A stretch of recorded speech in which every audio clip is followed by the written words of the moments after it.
Hello everyone. Today we will start from question number 5 of exercise 10.2. Prove that the perpendicular at the point of contact to the tangent to a circle passes through the center. मतलब हमें ये दिखाना है कि जो perpendicular circle के tangent के point of contact पर डाला जाता है वो हमेशा कहाँ से पास करता है, सेंटर से. ठीक है, जैसे मान लो हमने एक सर्कल ड्रॉ कर लिया और हमने ले लिया कि ए बी एक टेंजेंट है और पी क्या है उसका पॉइंट ऑफ कांटेक्ट और O is the centre of the circle. तो हमें ये दिखाना है कि जब भी पी पर पॉइंट ऑफ कांटेक्ट पर जो भी 90 डिग्री का एंगल बनेगा वो हमेशा कहाँ से पास करेगा, सेंटर से. वैसे जो हमने हमारी फर्स्ट थ्योरम की थी उसमें यही था ना कि जो रेडियस है वो जो टेंजेंट के साथ हमेशा परपेंडिकुलर होती है और रेडियस तो हमें पता है कहाँ से पास करती है, सेंटर से. ठीक है, बट हमें यहाँ पे ये दिखाना है कि वो हमेशा सिर्फ और सिर्फ सेंटर से ही पास करेगा परपेंडिकुलर, अनदर किसी पॉइंट से पास नहीं करेगा. तो हम इसको कॉन्ट्रडिक्शन से लेके चलेंगे, मतलब हम मान के चलेंगे कि किसी अनदर पॉइंट से भी एक परपेंडिकुलर हम इसके ऊपर डाल सकते हैं. ठीक है, तो फिर वहां से हमारी जो लेट की हुई बात होगी कि अनदर पॉइंट से, सेंटर के अलावा किसी अनदर पॉइंट से हम इसके ऊपर परपेंडिकुलर डाल सकते हैं, उसको हम क्या कर देंगे कि रॉन्ग प्रूव कर देंगे. कॉन्ट्रडिक्शन का मतलब यही होता है कि हम अपोजिट लेके चलेंगे, मतलब जो हमें प्रूव करना है हम उससे उल्टा लेके चलते हैं. ठीक है, और फिर हम हमारी बात को क्या कर देते हैं, गलत प्रूव कर देते हैं, जिससे क्या हो जाएगा कि अनदर पॉइंट से हम इसके ऊपर परपेंडिकुलर ड्रॉ नहीं कर सकते. ठीक है, तो स्टार्ट करते हैं क्वेश्चन को. सबसे पहले जो जो गिवन है वो राइट कर देते हैं, बिकॉज प्रूफ करना है ना, तो प्रूफ करने वाले क्वेश्चन में हमें गिवन, टू, प्रूफ इस टाइप का सब कुछ मेंशन करना पड़ता है. तो गिवन में सबसे पहले क्या गिवन था, A B is the tangent of the circle. एक सर्कल की टेंजेंट थी, उसको हमने नेम दे दिया क्या, A B. A B is the tangent of the circle at point of contact P with centre O, जिसका सेंटर क्या है, ओ. प्रूफ क्या करना था कि perpendicular at point of contact, point of contact मतलब पी, टू ए बी मतलब to the tangent था और टेंजेंट है हमारी A B, passes through the centre O. कहाँ से पास करती है, सेंटर ओ से. ये एज इट इज मैंने स्टेटमेंट में से नोट किया है. अब देखो जो हमारी ओपी है वो ए बी पर परपेंडिकुलर होगी क्योंकि ओपी क्या है, हमारी रेडियस, और टेंजेंट रेडियस के साथ कितने डिग्री का एंगल बनाती है, 90 डिग्री का. तो सबसे पहले राइट करेंगे कि जो ओपी है वो परपेंडिकुलर है किस पर, ए बी पर. Now O P perpendicular on A B. इसका रीजन क्या राइट करेंगे, because tangent is perpendicular to radius. जो टेंजेंट है वो रेडियस के ऊपर क्या होती है, परपेंडिकुलर. सो देयरफॉर जो ये एंगल होगा, एंगल ओ पी बी, ये एंगल ये कितने डिग्री का हो जाएगा, 90 डिग्री का. Angle O P B equals to 90 degree. ठीक है, और अब हमने क्या लेके चले, हम लेट करके जाएंगे, पॉसिबल मान के चलेंगे कि लेट इफ पॉसिबल कि जो एम पी है वो परपेंडिकुलर है किसके ऊपर, ए बी के ऊपर. ठीक है, तो लेट इफ पॉसिबल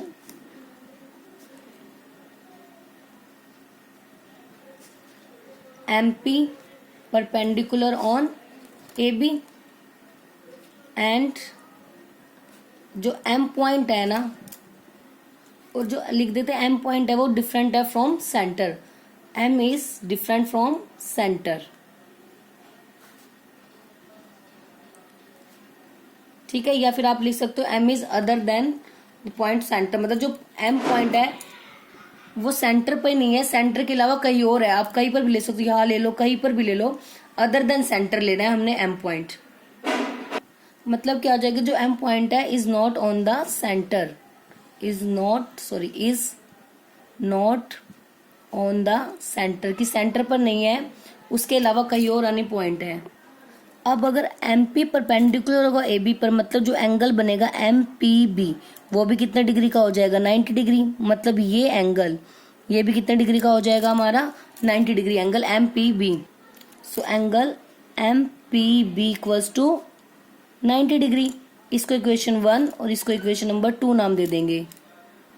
अब फ्रॉम इक्वेशन 1 और 2 से क्या हो जाएगा, ये ओपी बी एंगल भी 90 है, एम पी भी 90 है, तो दोनों एंगल कितने कितने डिग्री के हो जाएंगे, आपस में इक्वल हो जाएंगे 90 डिग्री के. मतलब जो ये ओ पी बी एंगल है वो इक्वल हो गया angle M P B from equation 1 and 2, from 1 and 2। अब देखो OPB और MPB, क्या ये कंप्लीट एंगल इसके इक्वल हो सकता है? क्या ये पॉसिबल है? चाहे 0.1 2 डिग्री 3 डिग्री कितना भी फर्क हो, एटलीस्ट कुछ तो फर्क है। ये पूरी वैल्यू और ये वैल्यू इक्वल नहीं है, इतना पोर्शन एक्स्ट्रा है ना इसमें। तो ये पॉसिबल कब हो सकता है कि ये एंगल इक्वल हो जाए? अगर PM कोई अलग लाइन ही ना हो, ये लाइन इसी के ऊपर हो, मतलब अगर O और M पॉइंट जो है अगर कोइंसाइड कर जाए, कोइंसाइड मतलब सेम ही पॉइंट हो जाए दोनों, तो उस केस में तो ये इक्वल हो सकते हैं, क्योंकि M पॉइंट यहीं पे आ जाएगा, तो OPB या MPB बात तो एक ही हो जाएगी। तो ठीक है, तो ये चीज इक्वल कब होगी? इट इज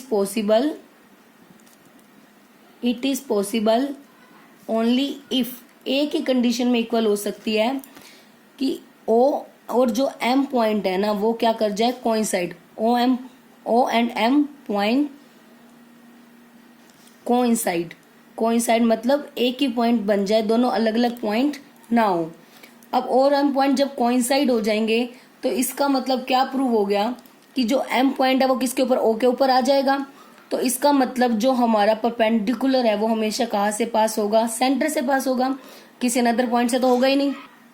सो राइट यही करेंगे, देयरफॉर जो प्रूफ करना था वो राइट कर देंगे, परपेंडिकुलर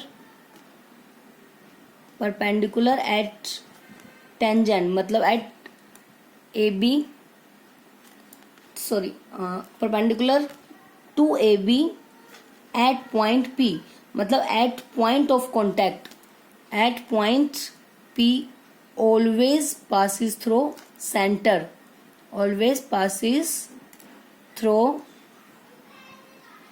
सेंटर O, हमेशा O से ही पास करेगा। फिर भी अब मैं इसको आपको ब्रीफ में बता देती हूँ क्या है। हमारे पास एक AB टेंजेंट थी, P पॉइंट ऑफ कॉन्टैक्ट था, O is the centre of the circle.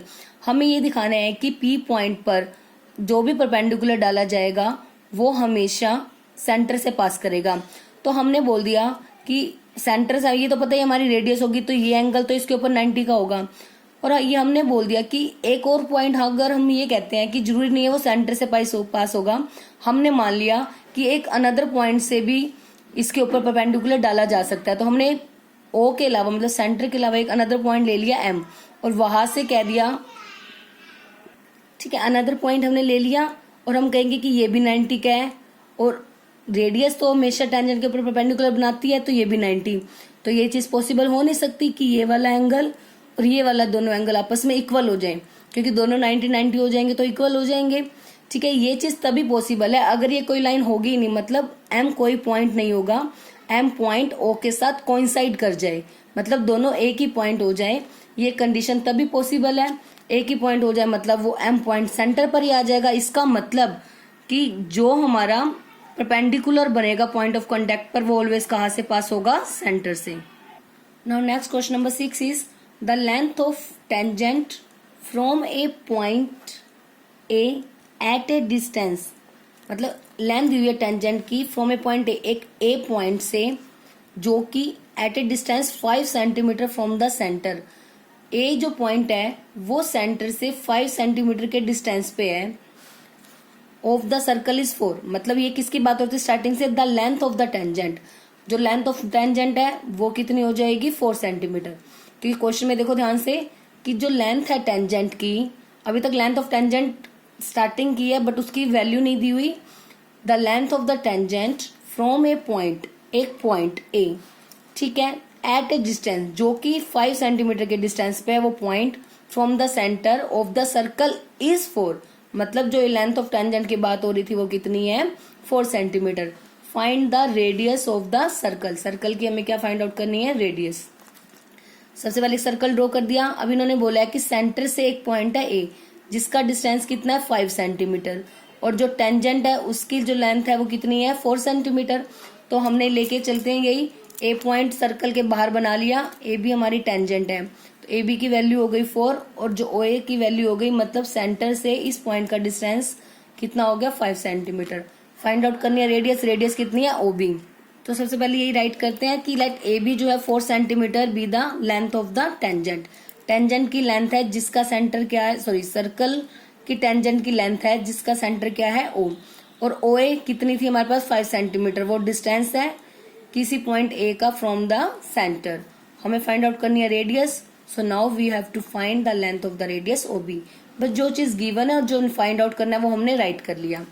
अब कैसे फाइंड आउट करेंगे इसे, सेम जैसे हमने पहले भी क्वेश्चंस किए हैं ना कि ये रेडियस होगी, रेडियस परपेंडिकुलर होती है टेंजेंट के ऊपर, एंगल 90 डिग्री का हो गया, तो बस पाइथागोरस थ्योरम अप्लाई कर देंगे इस ट्रायंगल में। तो नाउ जो OB है वो परपेंडिकुलर हो जाएगी किसके ऊपर, AB पर। सेम वही रीजन जो अब तक अभी हर क्वेश्चन में हमने राइट किया है, because tangent is perpendicular to radius, tangent is perpendicular to radius. ठीक है, तो अब in triangle OBA, in triangle OBA तो हाइपोटेन्यूज का स्क्वायर, हाइपोटेन्यूज मतलब OA का स्क्वायर इक्वल होगा P स्क्वायर मतलब OB स्क्वायर, बेस मतलब AB का स्क्वायर। ठीक है, यूजिंग पाइथागोरस थ्योरम।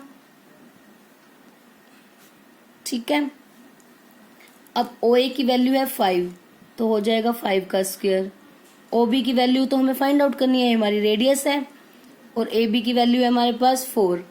तो अब 5 का स्क्वायर हो गया 25, 4 का स्क्वायर होगा 16, प्लस इधर आके क्या हो जाएगा माइनस, OB का स्क्वायर 25 माइनस 16 कितना होता है 9, OB का स्क्वायर हो गया। ठीक है, अब 9 किसका स्क्वायर होता है 3 का, OB square as it is.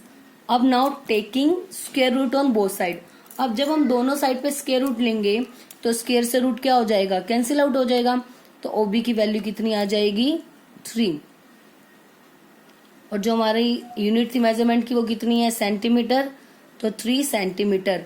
इसका मतलब जो रेडियस हो जाएगी हमारी, therefore radius equals to 3 centimetre. ठीक है, तो इस टाइप का कोई भी क्वेश्चन होगा, रेडियस फाइंड आउट करना, डिस्टेंस दिया होगा आउटसाइड पॉइंट या टेंजेंट होगी, बस उसमें आपको सिंपली क्या यूज करना है पाइथागोरस थ्योरम, क्योंकि हमें पता है जो रेडियस और टेंजेंट है वो कितने डिग्री का एंगल बनाते हैं हमेशा 90, तो ये हमारा एक राइट एंगल ट्रायंगल बन जाएगा। राइट एंगल ट्रायंगल में हमें पता है पाइथागोरस थ्योरम क्या होती है, H square equals to P square plus B square. अब now the next question, question number 7, two concentric circles. Two concentric circles का मतलब होता है जिनका एक ही सेंटर, मतलब एक ही सेंटर से हमने 2 सर्कल ड्रॉ करने हैं। आर ऑफ रेडियाई मतलब दोनों की जो रेडियस है वो कितनी कितनी है 5 सेंटीमीटर एंड 3 सेंटीमीटर, मतलब एक स्मॉलर सर्कल होगा एक बिग होगा, जो स्मॉलर वाले की रेडियस है वो हो गई 3 और बड़े वाले की कितनी हो गई 5। Find the length of the code, code की लेंथ निकालनी है of the bigger circle, sorry larger circle, जो लार्जर मतलब जो बड़ा सर्कल होगा उसकी कोड की लेंथ निकालनी है, विच touch is the smaller circle, जो कि छोटे वाले सर्कल को टच करेगी। तो सबसे पहले हमने कॉन्सेंट्रिक सर्कल मतलब एक ही सेंटर लेके 2 सर्कल बना दिए, इसकी रेडियस है 3 और इसकी रेडियस कितनी है 5 सेंटीमीटर। अब इन्होंने कहा बड़े वाले की कोड और छोटे वाले को टच करेगी, टच करेगी मतलब छोटे वाले की टेंजेंट हो जाएगी, तो छोटे वाले की टेंजेंट और बड़े वाले की कोड वो क्या हो गई AB। देखो AB के लिए ये कोड का काम कर रही है और छोटे वाले को टच कर रही है, तो उसके लिए क्या हो जाएगी टेंजेंट, और जिसका पॉइंट ऑफ कॉन्टेक्ट क्या हो गया P पर टच कर रहे हैं ना ये। ठीक है, तो अब P से मैंने ये देखो स्मॉलर वाले की ये रेडियस हो गई OP, तो इसको 3 सेंटीमीटर, तो ऐसे यहाँ से बड़े वाले की रेडियस सेंटर से बड़े वाले सर्कल को जो टच कर रही है लाइन, तो वो कितनी हो गई 5 सेंटीमीटर। हमें फाइंड आउट करनी है कोड मतलब AB की लेंथ हमें निकालनी है। तो सबसे पहले जो जो गिवन है और जो फाइंड आउट करना है वो राइट कर लेते हैं। क्या गिवन है, 2 कॉन्सेंट्रिक सर्कल्स जिसका सेंटर क्या है O, फिर रेडियस लार्जर सर्कल की हमने OA मानी है, OA जो कि 5 सेंटीमीटर है, और स्मॉलर सर्कल की एंड ऑफ स्मॉलर सर्कल भी OP मानी है जिसकी कितनी है 3 सेंटीमीटर। ठीक है, उसके बाद AB कोड ली है जो कि लार्जर सर्कल की तो कोड है, और बड़े वाले सॉरी स्मॉलर सर्कल की क्या है टेंजेंट, किस पॉइंट पर P पर। फाइंड क्या करनी है हमें, लेंथ ऑफ AB की वैल्यू निकालनी है। तो देखो अब इसमें ध्यान से, अब ये हमारी क्या है, एक रेडियस है और ये क्या है, टेंजेंट बन रही है स्मॉलर सर्कल की, तो ओपी परपेंडिकुलर हो जाएगा ए बी पर। सो ओपी स्टार्ट करते हैं सॉल्यूशन का ना, जो ओपी है वो परपेंडिकुलर होगा किसके ऊपर, ए बी का। रीजन फिर वही कि जो टेंजेंट है, तो बस यही रीजन राइट कर देंगे, बिकॉज जो टेंजेंट होती है वो परपेंडिकुलर होती है किसके ऊपर, रेडियस के ऊपर। तो अब इस ट्रायंगल में ये हमारी हाइपोटेन्यूज हो गई, ये परपेंडिकुलर है और बेस, तो पहले किसकी वैल्यू निकालेंगे हम, एपी की वैल्यू निकलेगी सिर्फ हमारी।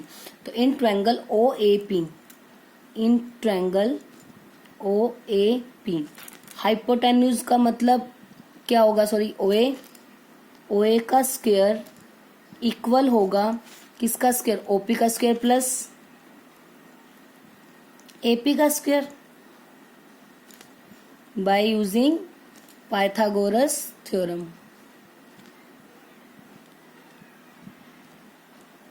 ठीक है, अब OA की जो वैल्यू है वो कितनी है, OA की वैल्यू है 5, तो OA की वैल्यू है 5, तो 5 का स्क्वायर इक्वल हो जाएगा OP मतलब 3 का स्क्वायर प्लस AP की तो हमें निकालनी है, AP एज इट इज।